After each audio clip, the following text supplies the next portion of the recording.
Bonsoir à toutes et à tous, je suis ravi de vous retrouver pour une nouvelle semaine et une nouvelle édition. Nous sommes le lundi 20 avril, soyez les bienvenus sur Monaco Info. Voici les titres qui seront développés. L'Organisation hydrographique internationale organise son assemblée générale. En ce moment, en principauté, en présence du souverain, vous découvrirez ce qu'est l'OHI et quelles sont ses missions. Comme chaque lundi, nous reviendrons sur l'actualité sportive du week-end, avec en basket la défaite de la Roca Team face à l'Asvel en championnat de France, ou encore en foot, retour sur la célébration des 50 ans de l'académie de l'AS Monaco FC, un demi-siècle consacré à la formation de talents, dont de grands noms du football, comme vous allez pouvoir le constater dans quelques instants. En danse, les jeunes de l'académie Princesse Grasse ont passé un examen ce lundi à l'atelier des ballets de Monte-Carlo. Et enfin, notre invitée du jour sera Yasmina Hayek, la chef du restaurant libanais M Sherif, situé à l'Hôtel de Paris. Direction l'auditorium Régnier 3 pour débuter ce journal. Le prince Albert II participait ce matin à l'ouverture de l'Assemblée générale de l'Organisation hydrographique internationale. Qu'est-ce que l'OHI et quels sont les enjeux de cet événement? La réponse dans ce reportage de Frédéric Elion sur des images de Thomas Deus. Mieux connaître, mieux préserver et mieux protéger les océans. Ce lundi matin, le prince Albert II était à l'auditorium Régnier 3 pour la session d'ouverture de la 4e Assemblée générale de l'Organisation hydrographique internationale. Ce rendez-vous, qui se tient tous les 3 ans, rassemble la communauté hydrographique mondiale afin d'échanger sur les problématiques et les innovations en matière d'hydrographie, de cartographie des fonds marins et d'exploration océanique. Assembly primary goal is to bring all the national delegation, all the national officers who undertake ocean mapping together here and to coordinate their activities. And that pertains to the way this mapping is undertaken. It pertains to the technical standards they should use in uniformity all over the world. Pendant 4 jours, du 20 au 23 avril, des représentants de gouvernements, d'autorités maritimes, d'organisations internationales et des dirigeants de l'industrie hydrographique sont réunis à Monaco avec notamment la présence côté français du CHOM. Le CHOM, c'est le service hydrographique national de la France qui est basé à Brest et qui donc produit l'ensemble des cartes pour assurer la sécurité des navigateurs français et étrangers sur l'ensemble des eaux sous juridiction nationale. Cette assemblée intervient dans une ère de changement. Je viens d'évoquer le nouveau standard de l'OHI, la S100, avec la possibilité d'ajouter des couches additionnelles d'informations. Mais aussi, comme vous le verrez sur notre stand, il y a un autre changement qui est à l'œuvre, c'est la marche en avant vers la dronisation. Et donc aujourd'hui, on a toujours des bâtiments hydrographiques pour aller réaliser des mesures en mer, mais ces bâtiments hydrographiques, ces navires hydrographiques, sont aujourd'hui augmentés avec des moyens modernes. Lors de la cérémonie d'ouverture, le prince souverain a remis la médaille Prince Albert Ier pour l'hydrographie à plusieurs personnes. Les nouveaux pays membres de l'OHI et leurs drapeaux ont également été présentés, avec le Cap-Vert, Kiribati, la Gambie, la Lituanie, les Bahamas et le Panama. L'Organisation hydrographique internationale comprend désormais 104 États membres. En basket, la Roca Team recevait l'Asvel hier pour la 27e journée de Betclic Elite. Toujours leader à 3 journées de la fin de la phase régulière du championnat, les Monégasques en ont profité pour faire tourner et offrir du temps de jeu aux espoirs afin de préparer au mieux le déplacement au Panathinaïkos demain soir pour leur play-in d'Euroleague. Le coach Sergueï Gladir et le jeune Issam Mungala sont revenus en conférence de presse sur la belle performance de l'équipe hier, malgré la défaite. Je suis fier, très fier des joueurs, de tous les joueurs qui participaient aujourd'hui, même les espoirs. Mungala, Issam, il a joué 39 minutes 26, c'est pas facile en ce niveau pour le gamin de 19 ans, dans cette intensité. Mais tous les joueurs qui ont marché sur terrain aujourd'hui, je suis très fier et bravo à eux. On était very close pour gagner. Malheureusement. Mais bon, c'est la vie, c'est la situation de maintenant qu'on a. Encore une chose, merci pour les supporters, c'était très important. Aujourd'hui, pour nous, ils ont été magnifiques. Depuis que j'ai fait mon premier match en Betclic Elite, j'ai plus trop de pression. Mais c'est vrai que l'Asvel, c'est une équipe d'Euroleague, donc ça reste vraiment une grosse équipe en face. Donc voilà, après les gars, les cadres de l'équipe me mettent en confiance. Il y avait aussi les espoirs qui jouaient avec moi à côté, donc c'est vrai que ça me met aussi en confiance. Je suis un compétiteur, moi, donc je suis un peu dégoûté, surtout quand on était devant à la mi-temps. Mais voilà, on reste focus et on reste concentré pour la prochaine étape. En football, l'académie de l'AS Monaco FC célébrait hier ses 50 ans, un demi-siècle consacré à la formation de talents et à la transmission d'un savoir-faire reconnu bien au-delà de la principauté. Le résumé de cette journée de fête avec Gaëtan Lebrun et Arnaud Imbert. Les festivités ont débuté au stade Louis II, juste avant le coup d'envoi de la rencontre face à Auxerre. Sous les applaudissements du public, les grandes légendes issues du centre de formation ont effectué un tour d'honneur, une manière de saluer ceux qui ont écrit l'histoire rouge et blanche. C'est vrai que c'est une date très importante. On l'a vu avec les événements aujourd'hui, énormément d'histoires, de générations confondues, énormément de plaisir de retrouver plein de visages familiers qu'on n'avait pas vus depuis des années. Et ça représente aussi un énorme succès parce que je crois que le centre de formation de l'AS Monaco, depuis 50 ans, a été l'un des meilleurs en France. Donc ça a été une belle journée, un grand plaisir de partager ce moment avec tous ceux qui ont fait la formation monégasque. C'est un centre qui a quand même sorti des top joueurs. Donc si je peux sortir des noms rapidement, vous avez Lilian Thuram, Emmanuel Petit, Trezeguet, Mbappé, Henry qui ont été champions du monde. Et ça, on l'oublie souvent. Et on met souvent d'autres centres de formation français en avant, alors que Monaco a sorti quand même des top joueurs. Des pionniers aux stars d'aujourd'hui, toutes les générations formées à Monaco étaient réunies pour l'occasion, de Jean-Luc Ettori, figure emblématique du club, jusqu'à la nouvelle vague incarnée par Magnès Akliouche. On a vite compris que Jean-Luc Ampora, à l'époque, en 76, il fait venir Gérard Banide. Et on voyait arriver tous ces jeunes comme Bruno, Manuel Amoros, Dominique Bijotta. On se disait, bon, on tape vraiment sur du lourd, du très lourd. Donc on a vite compris qu'on allait devenir un des clubs phares au niveau de la formation. Elle a énormément formé aussi au niveau. Elle a pu aussi certainement former des hommes aussi, que ce soit sur le terrain ou en dehors. Donc voilà, je pense que c'est l'une des meilleures académies. Pour moi, c'est la meilleure. Mais voilà, content de cette fête aussi et profiter de ça pour que l'académie continue. Pour l'occasion, la Diagonale s'est transformée en musée éphémère, retraçant les grands moments de l'académie et les succès marquants de l'AS Monaco. Les anciennes gloires du club se sont vues remettre un maillot par les nouveaux pensionnaires de l'académie, un geste symbolique comme une passation de pouvoir entre ceux qui ont bâti la légende et ceux qui rêvent désormais de la prolonger.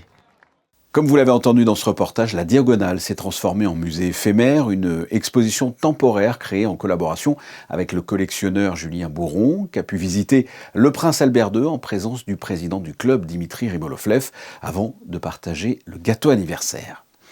Parlons d'un autre centre de formation. Les jeunes danseurs de l'Académie Princesse Grace passent une étape décisive de leur cursus, un moment intense entre exigence et émotion à l'atelier des ballets de Monte-Carlo. Reportage de Christina Petit-Thomel et Julien Logier.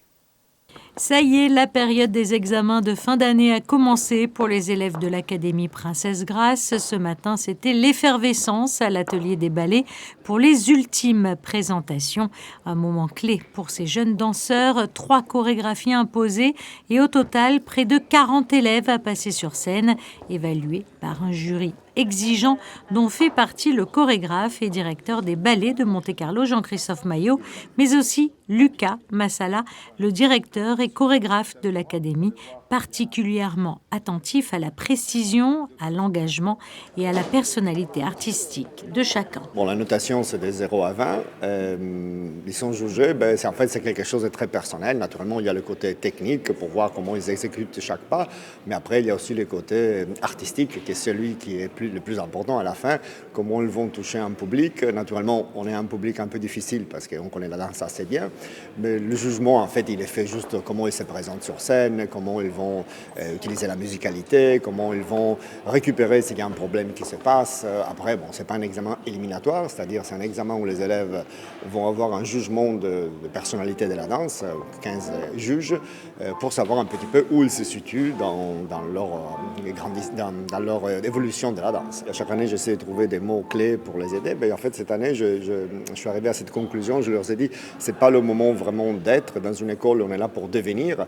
Alors, l'important, c'est d'essayer de faire le mieux, en sachant qu'il y a beaucoup d'années avant nous qui font qu'on pourra toujours s'améliorer. Alors, il ne faut pas rentrer avec le stress de devoir être parfait, mais surtout avec l'envie de montrer qui on est, de venir avec le bagage de ce qu'on a travaillé et faire en sorte que ce qu'on a travaillé puisse se ressortir.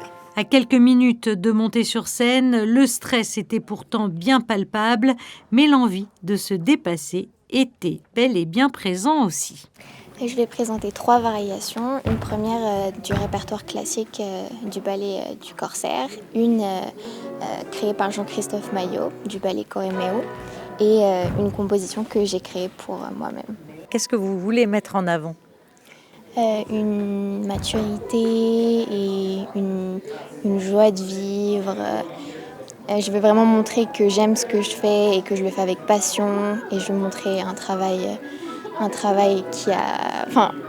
de plusieurs mois qui a évolué. Entre rigueur technique et expression artistique, ces examens marquent ainsi une étape déterminante dans le parcours de ces futurs talents. S'ouvrira ensuite le temps des vacances avant de se retrouver à la rentrée pour débuter une nouvelle année. Passons à l'invité du jour. À 27 ans, elle est la chef et fille de la fondatrice de M Cherif, une marque de restauration libanaise présente dans les lieux les plus branchés à travers le monde, dont l'Hôtel de Paris depuis le printemps 2022. Yasmina Hayek qui est avec nous, ou plus exactement avec Sarah Inkari. Voici leur entretien. Yasmina Hayek, bonsoir. Bonsoir. Merci d'avoir répondu favorablement à notre invitation à l'occasion de la réouverture d'M Cherif Monte Carlo.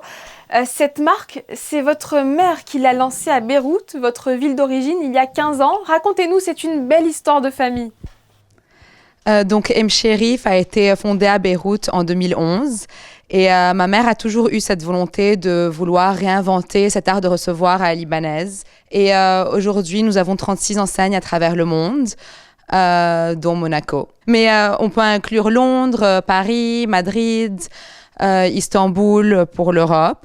Et dans le Moyen-Orient, nous avons Dubaï, Abu Dhabi, Qatar, Koweït, l'Arabie Saoudite, Abidjan, Le Caire, pour mentionner quelques villes. Vous perpétuez les recettes traditionnelles de votre mère Mireille en y apportant votre touche de modernité ? Exactement. Donc, j'ai poursuivi mes études à l'Institut Paul Bocuse à Lyon. J'ai travaillé avec plusieurs chefs étoilés entre Paris et Copenhague. Et aujourd'hui, je suis vraiment focused sur le travail des recettes familiales qui se développent avec le temps éventuellement en introduisant de nouvelles techniques et de nouvelles méthodes de travail. C'est vraiment une belle réussite pour vous. Vous n'avez même pas encore 30 ans, je crois.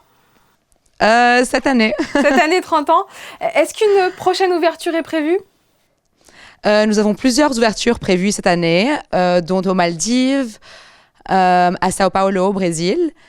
Et sinon, nous développons un nouveau concept qui s'appelle M Cherif Delhi, dans lequel nous répandons au Qatar, en Jordanie pour le moment. Nous sommes déjà ouverts à Dubaï, à Abu Dhabi, à Beyrouth. Et nous avons un beau projet d'expansion. Et à Monaco, vous êtes de retour pour la saison, cette réouverture. Est-ce qu'elle est synonyme de nouveautés à la carte, notamment ? Donc, comme chaque année, on essaye de toujours faire évoluer notre carte en introduisant de nouveaux produits, de nouvelles recettes. Donc, cette année, on a décidé de nous focaliser davantage sur des produits plus frais, surtout autour des protéines. Donc, nous avons introduit les brochettes de homard épicées, des brochettes de Black Angus, sachant que nous avons aussi les brochettes de Wagyu à la carte, une belle souris d'agneau avec les légumes et plein d'autres mésés. Donc, comme vous savez, M Cherif, c'est une cuisine de partage. Et nous invitons souvent nos clients à avoir une belle sélection entre les mésés froids, les mésés chauds, ainsi que les plats. On vient pour votre cuisine fabuleuse, qui est gourmande, et pour l'ambiance aussi unique de vos restaurants. Vous avez lancé, je crois, des soirées à thème aussi ? Nous avons des soirées, surtout avec des DJ, et nous avons hâte de réouvrir la terrasse pour la magnifique vue que nous offre la terrasse de l'Hôtel de Paris. Bien, nous avons hâte, nous aussi. Merci beaucoup, Yasmina Hayek, d'avoir été avec nous ce soir. Sans transition, une vente aux enchères sera organisée ce jeudi à Paris par l'hôtel des ventes Drouot dans le 9e arrondissement. Il s'agit d'une vente caritative au profit de la Fondation Jérôme Lejeune. Cette fondation est au service de la recherche et de la défense des personnes porteuses de déficiences intellectuelles d'origine génétique, telles que la trisomie 21. Placé sous le parrainage d'Ari Vatanen, champion du monde des rallyes, cet événement bénéficie du soutien de prestigieux donateurs monégasques, avec par exemple la vente d'une montre Bulgari offerte par le prince Albert II. Ce seront au total 115 lots mis aux enchères, que ce soit des objets d'art, des bijoux, de grands vins et spiritueux, des voitures de collection ou encore des objets ayant appartenu à des sportifs tels que Raphaël Nadal, Victor Wembanyama ou Kylian Mbappé. Il sera possible de suivre cette vente en direct sur Internet pour enchérir, pourquoi pas, en vous rendant sur le site Internet de l'hôtel des ventes Drouot, je le rappelle, ce jeudi à 18h30. Nous vous en avons parlé dans ce journal, l'Académie de l'AS Monaco FC a célébré ses 50 ans et c'est sur cet événement que se termine ce journal avec les photos de Philippe Fitt. À suivre, la météo de Cressinda Tomel et juste après, les experts basket de Frédéric Elion et Ali Traoré. Ils reviendront bien sûr sur la défaite en championnat de France hier et les play-in à venir en Euroleague. Ce journal est terminé, on se retrouve mardi à 19h. Je vous souhaite de passer une excellente soirée sur Monaco Info. À demain.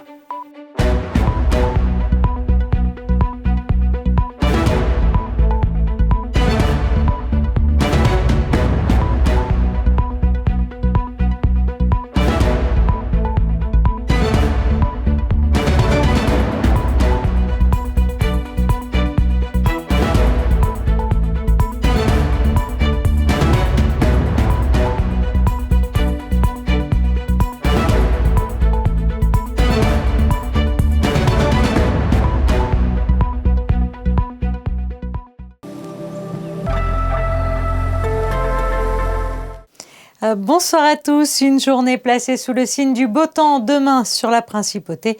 Le soleil s'imposera largement du matin jusqu'au soir avec un ciel dégagé et des conditions très agréables.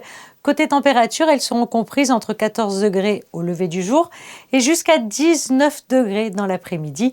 Sinon, demain, nous fêterons les Anselmes, un prénom d'origine germanique qui signifie « protégé par Dieu ». Saint Anselme, philosophe du XIe siècle, est notamment connu pour cette citation « La foi cherche à comprendre ».